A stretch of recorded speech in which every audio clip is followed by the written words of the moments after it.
Black CEO denied withdrawal service at his own bank. 7 minutes later, he fired the manager. "We don't serve people like you."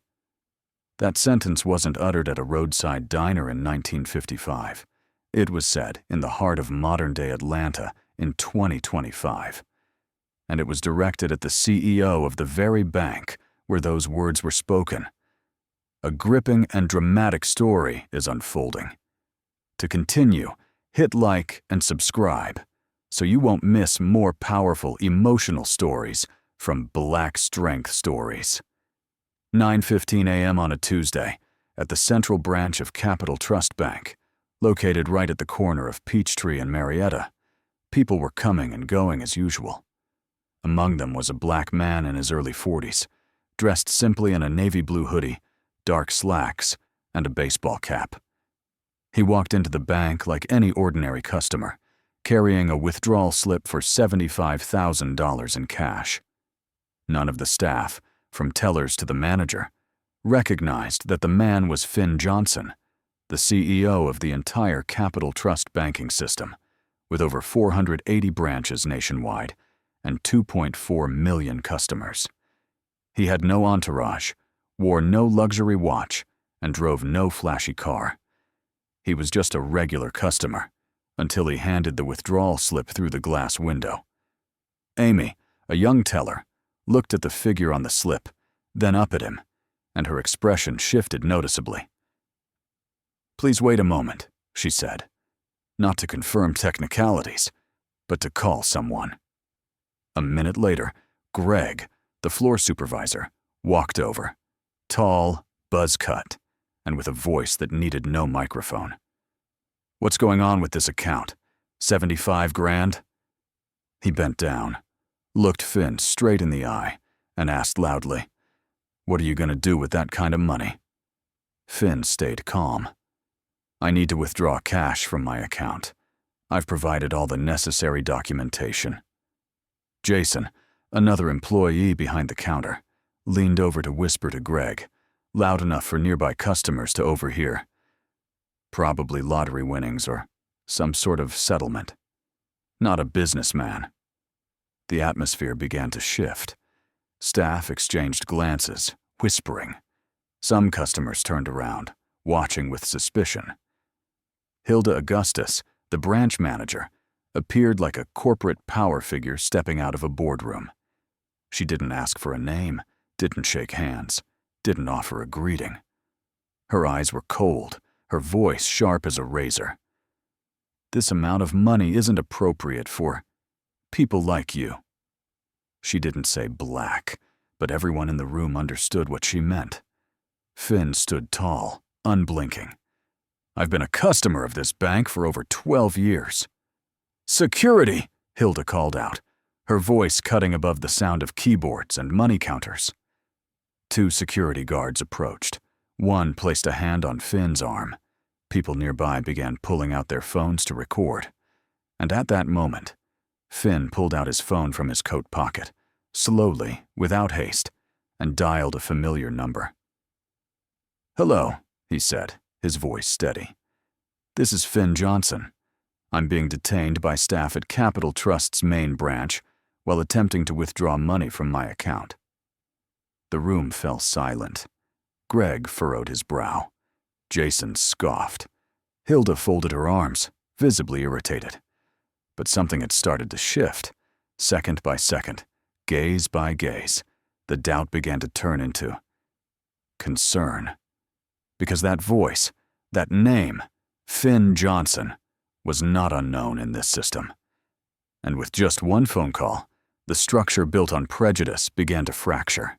20 years ago, a young black man in a white shirt with a frayed collar, name tag reading simply, Trainee, Finn J., stood behind the teller counter at the smallest branch of Capital Trust Bank, tucked into a modest corner of Montgomery Street, Savannah, Georgia. At the time, no one imagined that the same young man would one day walk into the top floor of the bank's headquarters, the place where financial power is shaped. Finn Johnson had no family in banking. He didn't start at an Ivy League school, and he had no wealthy sponsor backing him. His father had worked in a factory. His mother was a night shift nurse. But Finn had three things: razor-sharp intelligence, an unshakable work ethic, and a persistence that bordered on obsession. After hours, while his co-workers went home, Finn went to night school, pursuing an MBA at Wharton. He graduated with honors, with a thesis titled Post-Crisis Brand Recovery Strategies in Banking. Finn never job-hopped. He chose to move from one position to the next within the same system, leaving a clear mark at every stage.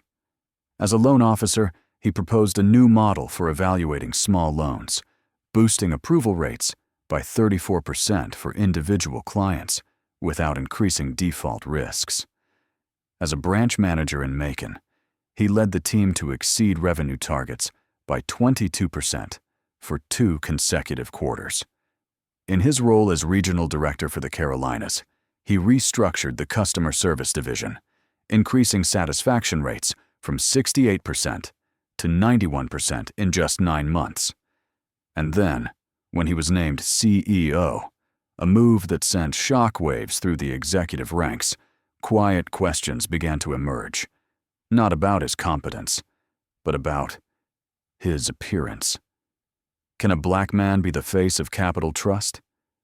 How will top-tier clients, especially traditional investors, feel meeting a CEO who doesn't come from their world? Finn didn't push back. He just worked, and that silence lulled many into underestimating him. A year into his tenure, Finn requested that the data team pull every customer complaint from the past 5 years. The results chilled him. Although overall satisfaction remained at 4.2 out of 5, the complaint rate from black customers was 2.7 times higher than from white customers, especially at 34 major branches in southern cities. That report, according to former aides, had never been raised in any strategy meeting. Instead of issuing a directive memo from his 21st floor office, Finn did something no one expected. He went to the streets. No bodyguards, no advance notice. He wanted to see firsthand how unfit customers were being treated. It wasn't a publicity stunt for a brand campaign. It was a quiet, deliberate step to face truths that data alone couldn't capture. And that very journey brought him to the central branch in Atlanta on an ordinary Tuesday morning.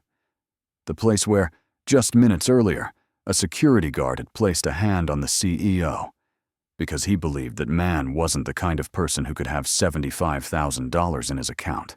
Atlanta was the final stop on the quiet journey Finn Johnson had undertaken over the past 4 weeks.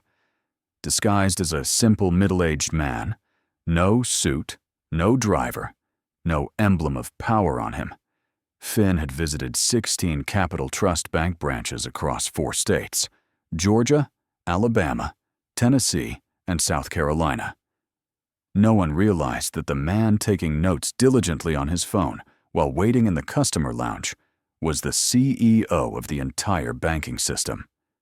The Atlanta branch, its central hub, was widely advertised as the model of premium service. But at 9:15 a.m. on a Tuesday, Finn sat there in a spacious marble-floored lobby, bathed in soft golden lighting and ambient music, yet wrapped in an uncanny silence from the staff. He arrived early, took a queue number, and waited. But after 37 minutes, he still hadn't been called. Meanwhile, 3 white customers, one in a suit, one wearing headphones, and a casually dressed woman, were all served within 5 to 7 minutes. Finn recorded everything: the time each customer was called, their interactions, eye contact, friendliness, and even the small talk. "Haven't seen you in a while," one teller said to the first white man, along with a coffee handed directly to his seat. When Finn finally approached the counter after nearly 40 minutes, he requested a cash withdrawal of $75,000. In his hand were all necessary documents: a valid driver's license in his name, a Capital Trust Priority account card, and the latest 3 months of bank statements. Amy, the teller, took the papers, glanced at him, Then over at Greg, the floor supervisor.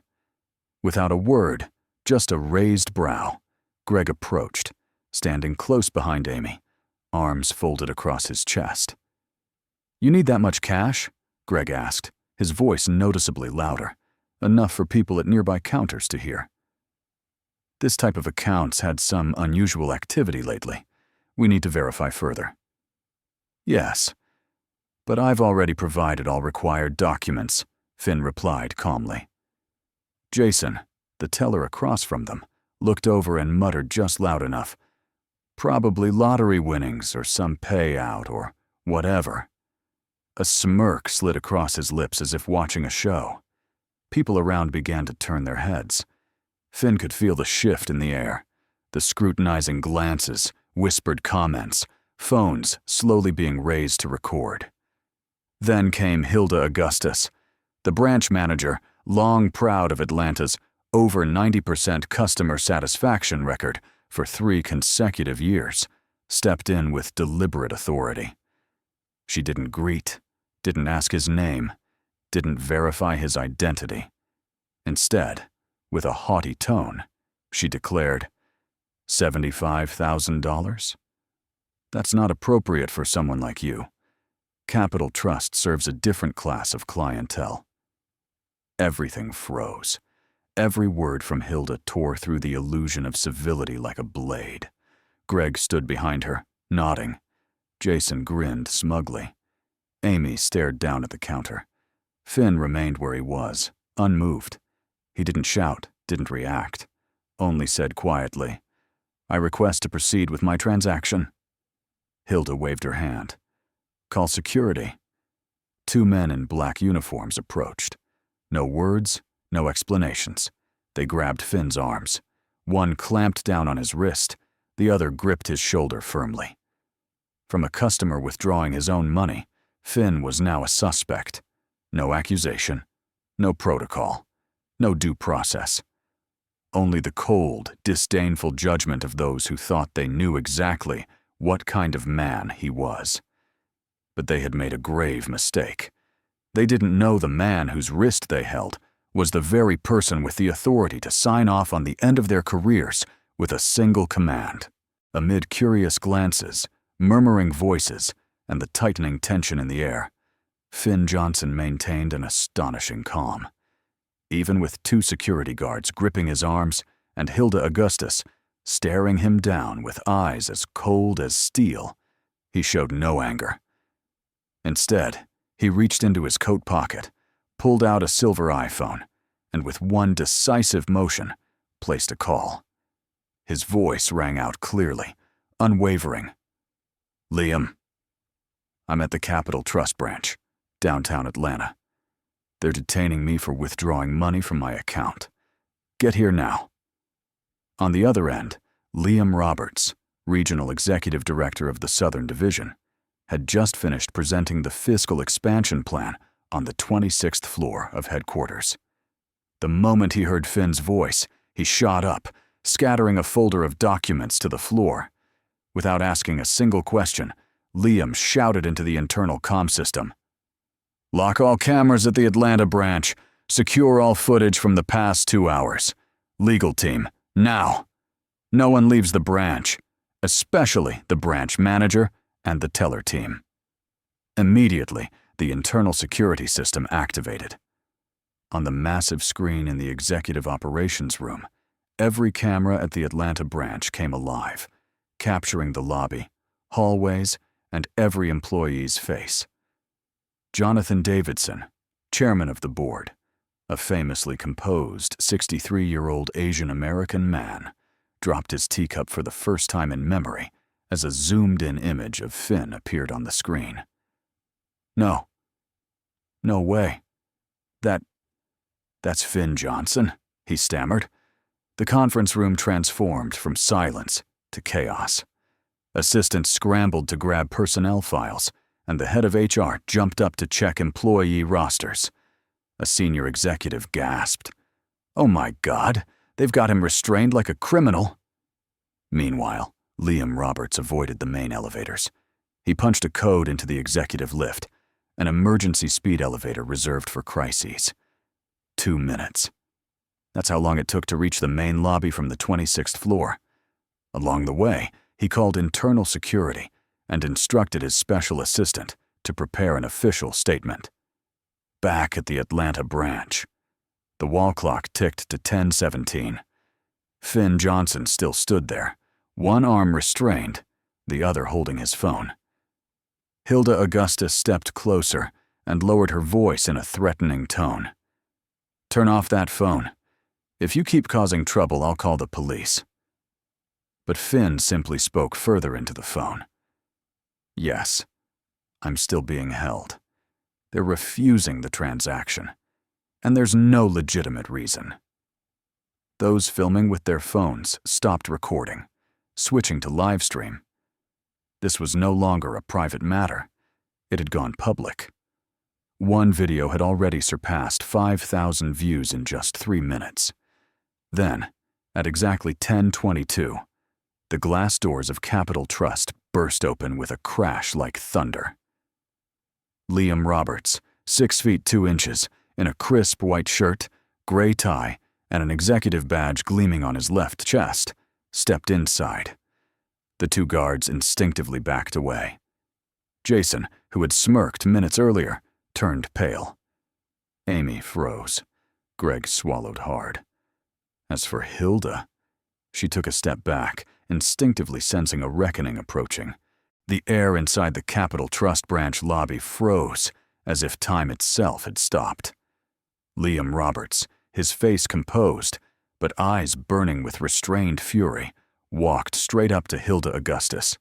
His voice rang out, firm, and without need for emphasis. "Release him. Immediately." The two security guards snapped out of their daze. They let go of Finn at once and stepped back, faces flushed with confusion and shame. One of them whispered to the other, voice tight with dread. "Oh God, we just laid hands on the CEO." Hilda stood frozen, her face turning red, then slowly draining to a ghostly pale. She opened her mouth, stammering a single line, disbelief etched into every syllable. You know this man?" Liam didn't answer. He turned to Finn, bowed his head slightly with deliberate respect, his voice now softer, yet still cutting through the suffocating silence. "Sir, I sincerely apologize that this happened." Then Liam stood tall, turned to face every staff member and customer whose eyes were glued to this impossible scene.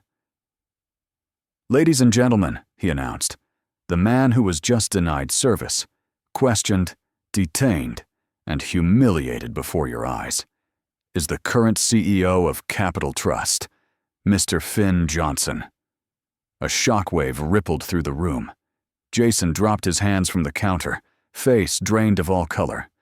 Greg stood petrified, unable to form words.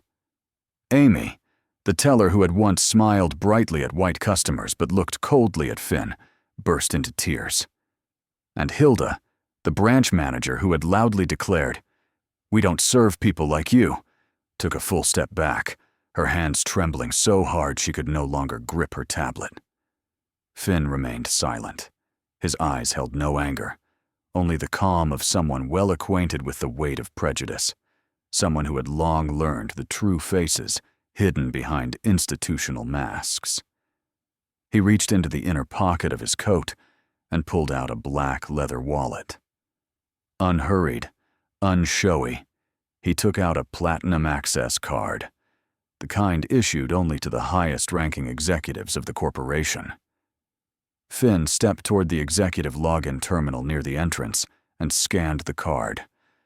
A soft beep sounded. The screen lit up with words that were unmistakable, undeniable. Executive account. CEO, Finn Johnson. Current balance, $1,302,485.66. Someone audibly gasped. Customers murmured. An elderly woman muttered under her breath, "Dear God, he's the CEO." And they... Liam stepped aside, allowing the screen to be visible to everyone present. Jason lowered his head, lips trembling. Greg swallowed hard. Hilda, still trying to hold her composure, forced out a single question. "Why wasn't I informed?" Liam replied instantly, without hesitation. "He came here as a customer. He doesn't need to announce himself to be treated with respect. That's the bare minimum." No one could argue with that. Suddenly, everyone could see the truth. For years, they hadn't measured people with fairness, but with bias. And now, they were facing not only the collapse of personal dignity, but the public exposure of a discriminatory culture laid bare for all to see. Finn took a deep breath. He didn't need to say much. The truth stood right there in the lobby, undeniable and immune to any convenient excuse. But he also knew this was only the beginning. The atmosphere inside the Capital Trust branch lobby felt as if every ounce of oxygen had been sucked out. All eyes were fixed on the man standing at the center of the room, Finn Johnson, no longer the suspicious customer, but the chief executive officer of the entire Capital Trust system, overseeing more than 300 branches across the United States and controlling assets worth $12.4 billion. He didn't shout. He didn't rage. He didn't slam his fist. He simply spoke. And it was that calmness that made every word cut like a blade into the consciousness of those who had just mocked him minutes earlier. Hilda Augustus, Greg Morrison, Jason Niles. Finn called each name, clearly, decisively. His eyes met each one in turn, without a flicker of hesitation. "You are terminated immediately." The murmurs inside the bank evaporated completely. The room fell into a silence as frozen as a sealed vault. Amy, the teller, let out a faint sob. She hadn't been named yet, but she looked as if she were sitting on a furnace.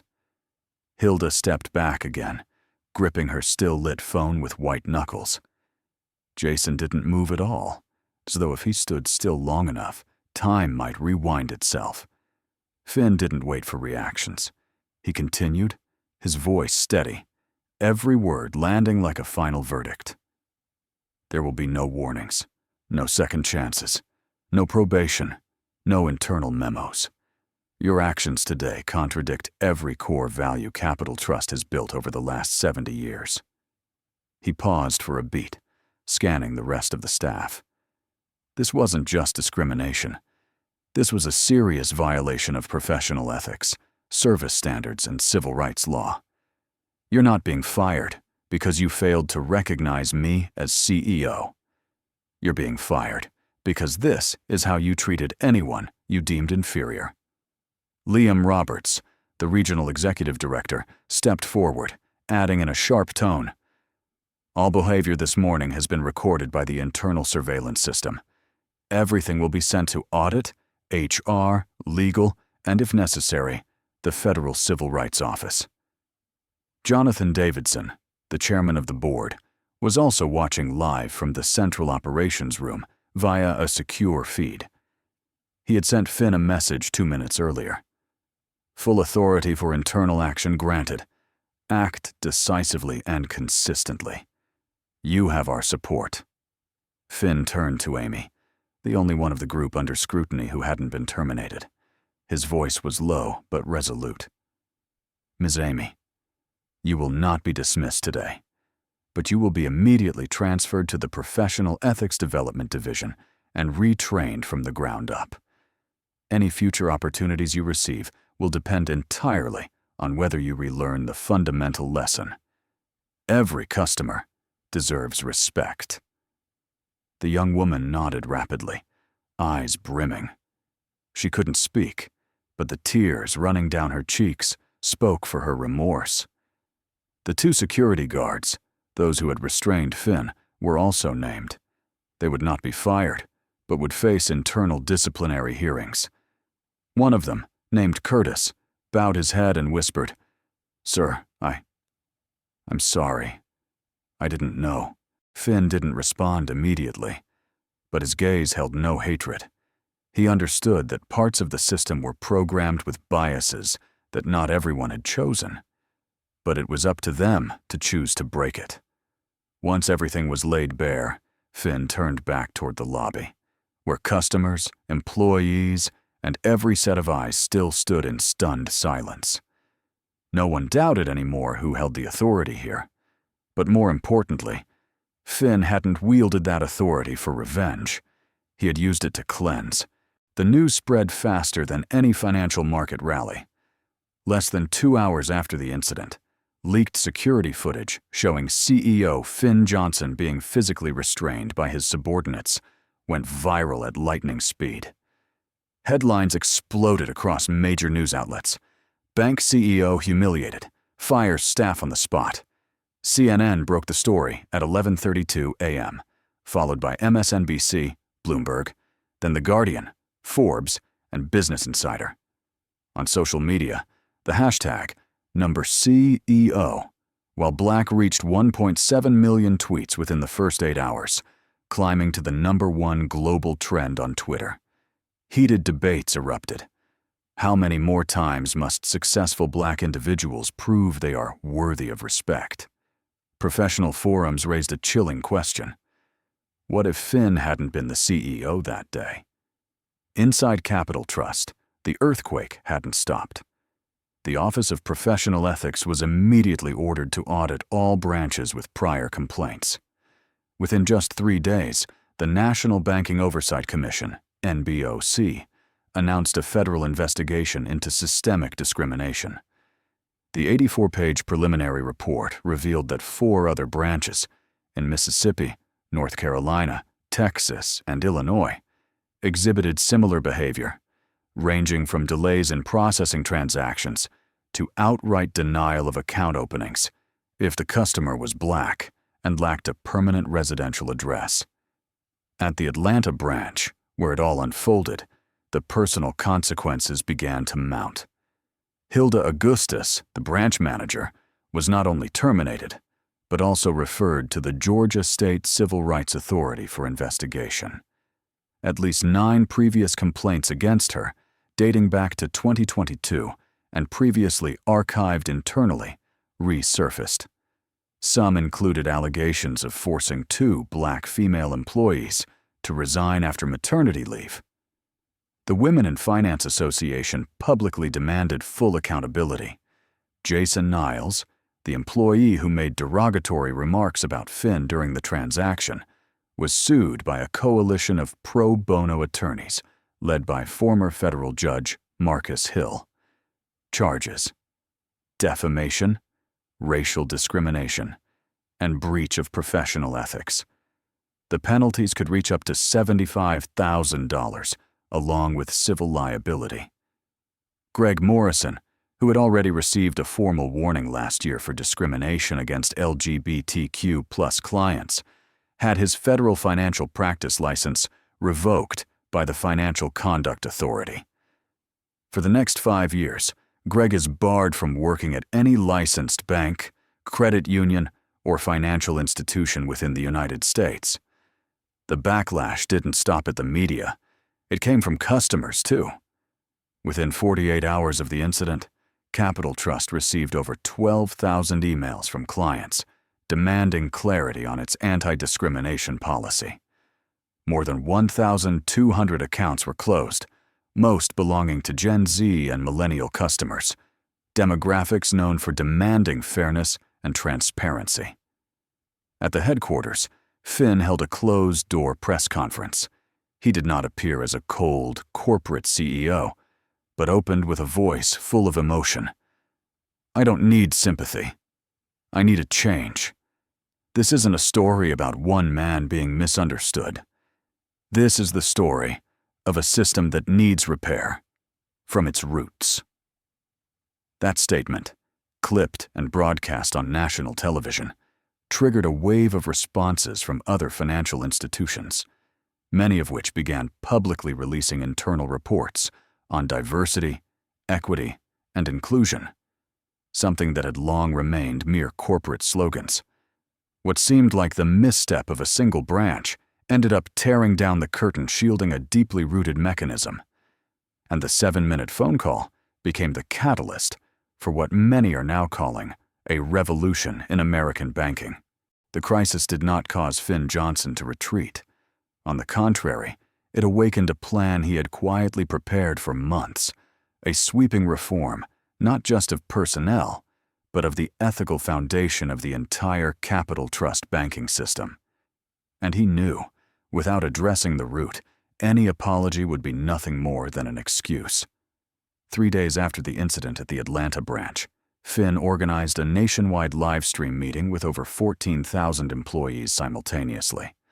In a speech lasting nearly 22 minutes, he announced the creation of the Internal Ethics and Service Culture Review Board, an entirely independent body reporting directly to the CEO's office, with the authority to initiate investigations, intervene in operations, and recommend personnel actions without needing approval from intermediary management.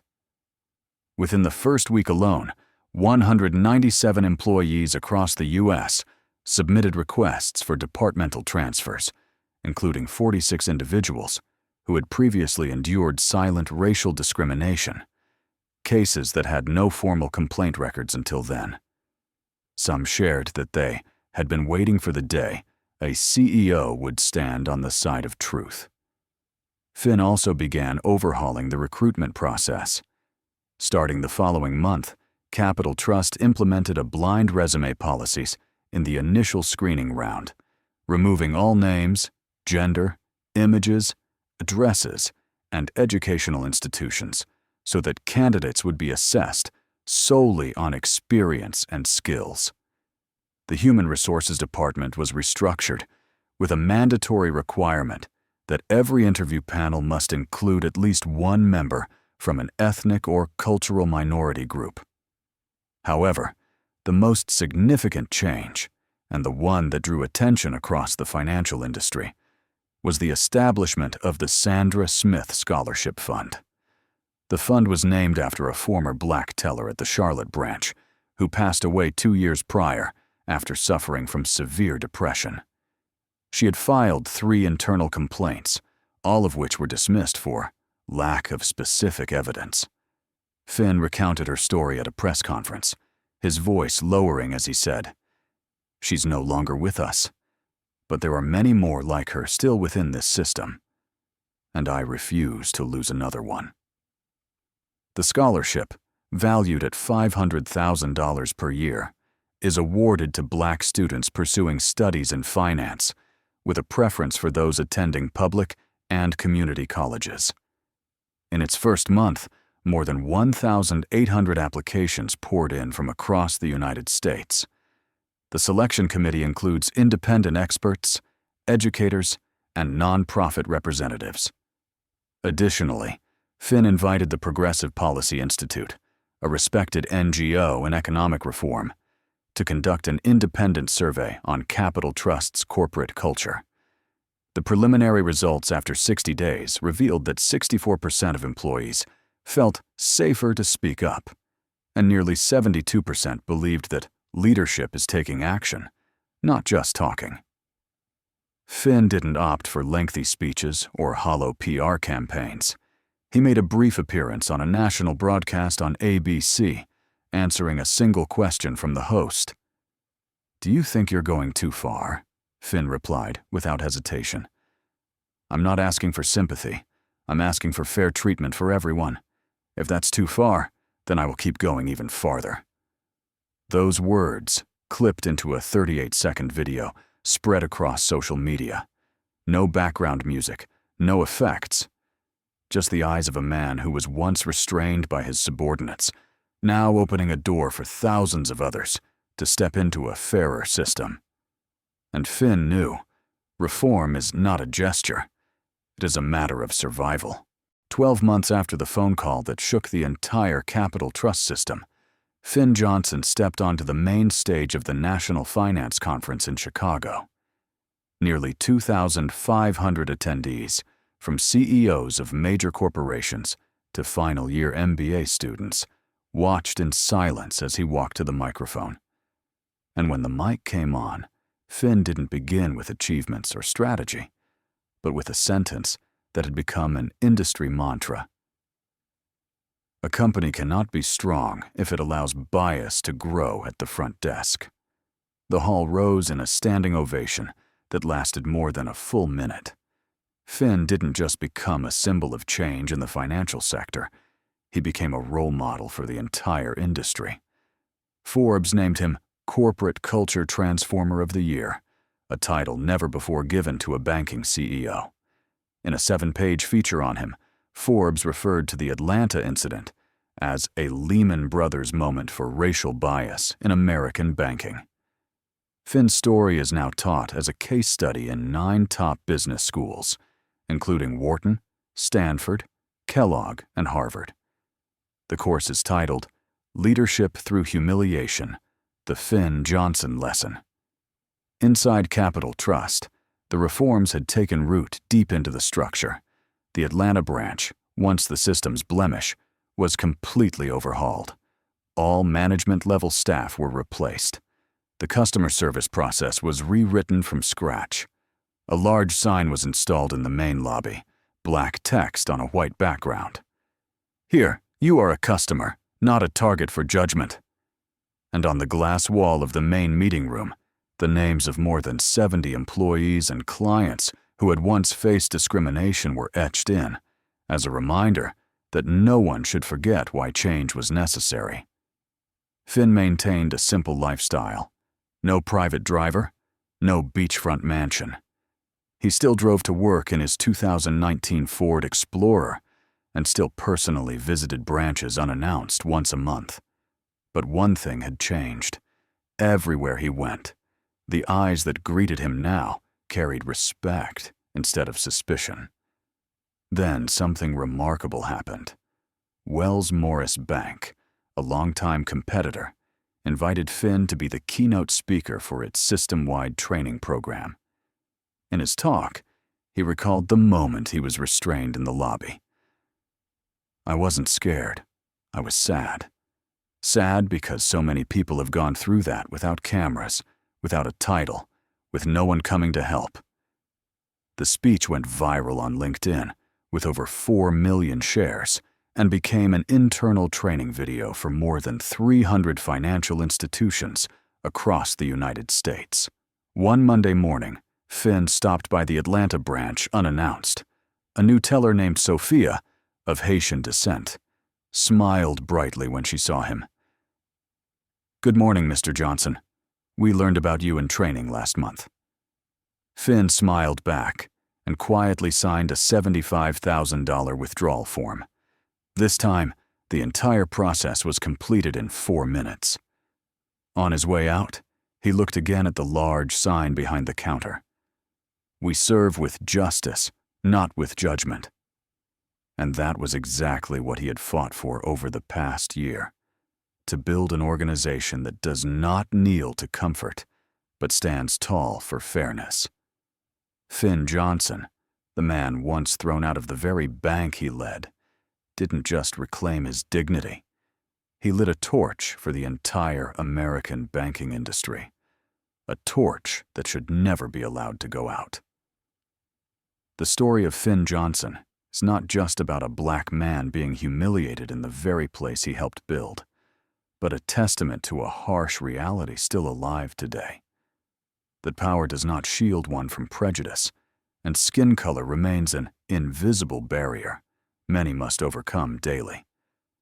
But what makes this story resonate is how Finn chose to respond, not with rage, but with action.